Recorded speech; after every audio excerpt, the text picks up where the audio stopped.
अज्ञानता के कारण व्यक्ति में जो मैं का अहंकार जन्म ले लेता है तो उसका पतन होना निश्चित है। जो कुछ भी है वो वर्तमान में है, जो बीत गया है वो नहीं आएगा, और जो आने वाला है उसकी चिंता नहीं, बल्कि खुले हाथों से इसका स्वागत करें, भ्रम और संदेह से परे। जब आप भगवान से प्यार करते हैं तो आप हर चीज से प्यार करते हैं।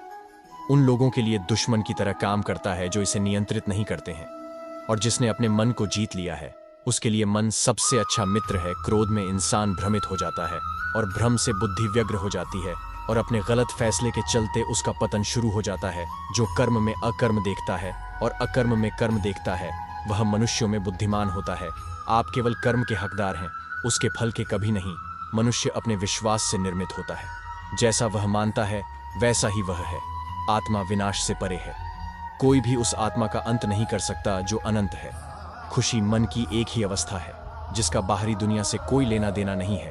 कोई भी व्यक्ति जो अच्छा काम करता है उसका कभी भी बुरा अंत नहीं होगा। चाहे यहाँ या आने वाले संसार में जो हुआ अच्छा हुआ। जो भी हो रहा है वो अच्छा ही हो रहा है, और जो होगा वो भी अच्छा ही होगा। बुरे कर्म करने नहीं पड़ते हो जाते हैं, और अच्छे कर्म होते नहीं करने पड़ते हैं। क्या गया है तुम्हारा? जो तुम रोते हो, तुम इस संसार में क्या क्या लाए हो जो तुमने खो दिया? तुमने क्या पैदा किया जो खो दिया? क्योंकि जो भी लिया यही से तो लिया, जो भी दिया यही पर दिया। आज जिसे तुम अपना कह रहे हो कल किसी और का था और परसों किसी और का होगा। फिर क्यों रोते हो? परिवर्तन ही इस संसार का नियम है। यह प्रकृति है जो सभी गतियों का कारण बनती है। अहंकार से मोहित मूर्ख उस धारणा को धारण करता है जो कहती है मैंने किया। गर्मी और ठंड, सुख और दर्द की भावना इंद्रियों के अपनी वस्तुओं के संपर्क के कारण होती है। वे आते हैं और चले जाते हैं चिरकाल तक। आपको उन्हें स्वीकार करना चाहिए। पूर्ण लगन के साथ अपना कार्य करो, लेकिन उसके फल की इच्छा मत करो, क्योंकि जब आप फल की इच्छा करते हैं तब कहीं न कभी आप अपने कार्य में पूर्ण रूप से समर्पित नहीं हो पाते। गति के लिए चरणों पर ध्यान देना आवश्यक है, किंतु प्रगति के लिए सदैव आचरण पर ही ध्यान देना चाहिए। प्रकृति द्वारा निर्धारित कर्तव्य का पालन करते हुए व्यक्ति ने कोई पाप नहीं किया। जिसका मन उसके वश में नहीं है उसके लिए उसका मन शत्रु के समान है। वो मूर्ख हैं जो प्रेम को बकवास कहते हैं। प्रेम इस दुनिया की जड़ है जिससे दुनिया बनी है। अपनी इच्छा की शक्ति से अपने आप को नया आकार दें।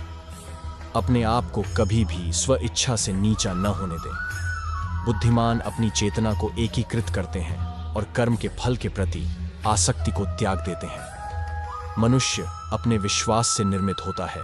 जैसा वो विश्वास करता है वैसा वो बन जाता है। कर्म का वास्तविक लक्ष्य आत्मा का ज्ञान है। हम जो कुछ भी हैं वह हमने जो सोचा है उसका परिणाम है। हम अपने विचारों से बने हैं। हम अपने विचारों से ढाले जाते हैं। ऐसा कोई समय नहीं था जब मैं नहीं था, न आप, न ही इनमें से कोई राजा, न ही कोई भविष्य है जिसमें हम नहीं रहेंगे। परिपक्व लोग सोचते हैं कि ज्ञान और क्रिया अलग अलग हैं, लेकिन बुद्धिमान उन्हें एक ही मानते हैं। जिस प्रकार इस शरीर में रहने वाला बचपन युवावस्था और वृद्धावस्था से गुजरता है, उसी प्रकार मृत्यु के समय वह केवल दूसरे प्रकार के शरीर में प्रवेश करता है। बुद्धिमान इसके बहकावे में नहीं आते। यह शरीर तुम्हारा है और न तुम इस शरीर के। यह शरीर तो अग्नि, जल, वायु, पृथ्वी, आकाश से बना है और इसी में मिल जाएगा, परंतु आत्मा स्थिर है। फिर तुम क्या हो? तुम अपने आप को मुझे अर्पित करो। यही सबसे उत्तम सहारा है। जो इसके सहारे को जानता है वह भय, चिंता, शोक से सर्वदा मुक्त है। जो कर्म में अकर्म देखता है और अकर्म में कर्म देखता है वह चतुर है। इच्छाओं में कमी ही सुख की कुंजी है। कोई भी व्यक्ति जो अच्छा काम करता है उसका कभी भी बुरा अंत नहीं होगा। चाहे यहाँ या आने वाले संसार में जो पहले विष जैसा लगता है लेकिन अंत में अमृत जैसा स्वाद लेता है। यह सत्व का आनंद है जो स्वयं के साथ शांति से पैदा हुआ है। उम्मीद ही आपको रिश्ते में कमजोर बनाती है। उम्मीद का जन्म आपके मन में ही होता है। शांत, नम्रता, मौन, संयम और पवित्रता ये मन के अनुशासन है। सभी स्वार्थी इच्छाओं पर काबू पाना पर्याप्त नहीं है। स्वामित्व और अहंकार को वश में करना भी आवश्यक है, जिसे तुम अपना समझकर मग्न हो रहे हो। बस यही प्रसन्नता तुम्हारे दुखों का कारण है। कर्म मुझसे नहीं चिपके रहते, क्योंकि मैं उनके परिणामों से जुड़ा नहीं हूँ। जो लोग इसे समझते हैं और इसका अभ्यास करते हैं वे स्वतंत्रता में रहते हैं। जो मनुष्य प्रकृति के गुणों से अनासक्त है और जो पूरी तरह से दिव्य ज्ञान में स्थित है, उसका कार्य पूरी तरह से परतपरता में विलीन हो जाता है। अभी निराश मत हो, क्योंकि तेरा वक्त कमजोर हो सकता है, तू नहीं। भले ही दुर्बलता ईश्वर द्वारा दी जाती है, लेकिन गरिमा मनुष्य के मन को स्वयं निर्मित करती है। अंत में सभी आत्माओं को परमात्मा में मिल ही जाना है। यही तो आत्मा का अंतिम लक्ष्य है।